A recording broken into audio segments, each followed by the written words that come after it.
Jude Bellingham. അതായിരുന്നു England Norway മത്സരത്തിൽ ഇംഗ്ലണ്ടിനെ സെമിയിലേക്കും നോർവേയെ പുറത്തേക്കും നയിച്ച ഏക വ്യത്യാസം. ആ വ്യത്യാസം മെക്സിക്കോക്കെതിരെ നടന്ന പ്രീ ക്വാർട്ടർ പോരാട്ടത്തിലും നമ്മൾ കണ്ടതാണ്. ഇംഗ്ലണ്ടിന് എപ്പോൾ ഒരു ബ്രേക്ക് ത്രൂ വേണോ അവിടെ രക്ഷകനായി ജൂഡ് അവതരിക്കും. കളിയുടെ ഒഴുക്കോ ഗതിയോ ആ അവതാരത്തിന് ഒട്ടും തടസ്സമല്ല. ഒരുപക്ഷെ ഹാരി കെയ്നിനേക്കാൾ ഇംഗ്ലണ്ടിനെ ഈ ലോകകപ്പിൽ മുന്നോട്ട് നയിക്കുന്നത് ഈ 23-കാരന്റെ കുതിരക്കുളമ്പടിയാണ്. മെക്സിക്കോ സിറ്റിയിൽ നടന്ന ഹെവി വെയ്റ്റ് പോരാട്ടത്തിൽ ആദ്യം സ്കോർ ചെയ്തത് നോർവേ ആണ്. 36-ാം മിനിറ്റിൽ ആൻഡ്രിയാസ് ഷെൽഡ്രോപ്പിലൂടെ ഒരു കിഡിലൻ ഗോൾ. ഹാരി കെയ്നിൽ നിന്ന് പന്ത് തട്ടിയെടുത്ത ബെർഗിന്റെ നീക്കമാണ് ഗോളിന് വഴിയൊരുക്കിയത്. പന്ത് ലഭിച്ച മാർട്ടിൻ ഒഡേഗാർഡ് അത് ഷെൽഡ്രോപ്പിന് നീട്ടി. ബോക്സിന്റെ ഇടതുഭാഗത്തു നിന്നുമുള്ള ഷെൽഡ്രോപ്പിന്റെ ഷോട്ട് വലയിൽ. തന്നെ ഫൗൾ ചെയ്തെന്ന് ഹാരി കെയ്ൻ വാദിച്ചെങ്കിലും റഫറി ഗോൾ അനുവദിച്ചു.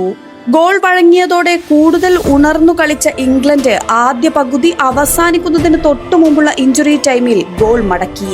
ആന്റണി ഗോർഡന്റെ നീക്കമാണ് ഗോളിൽ കലാശിച്ചത്. പന്തുമായി മുന്നേറി ഗോർഡൻ നൽകിയ ക്രോസ് ബെല്ലിംഗാം വലയിലെത്തിച്ചു.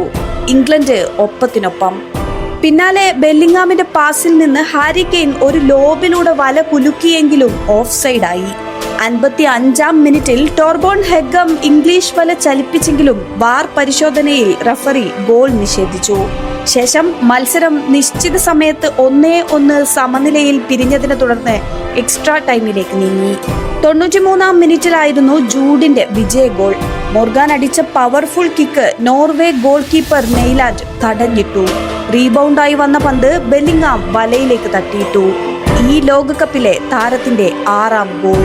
പരിക്കിൽ ഹാളൻഡ് മടങ്ങിയിട്ടും പൊരുതി കളിച്ച നോർവേ കയ്യടികൾ ഏറ്റുവാങ്ങിയാണ് മടങ്ങുന്നത്. ഒഡേഗാർഡും നൂസയും സെർലോത്തും പാട്രിക് ബേർഗും എല്ലാം ഹാളൻഡിനോളം വാഴ്ത്തപ്പെടേണ്ട താരങ്ങൾ. ഇംഗ്ലണ്ട് പോലെ വിഭവ സമൃദ്ധിയുള്ള ടീമിനെ വിറപ്പിച്ചാണ് നോർവേ പുറത്തു പോകുന്നത്.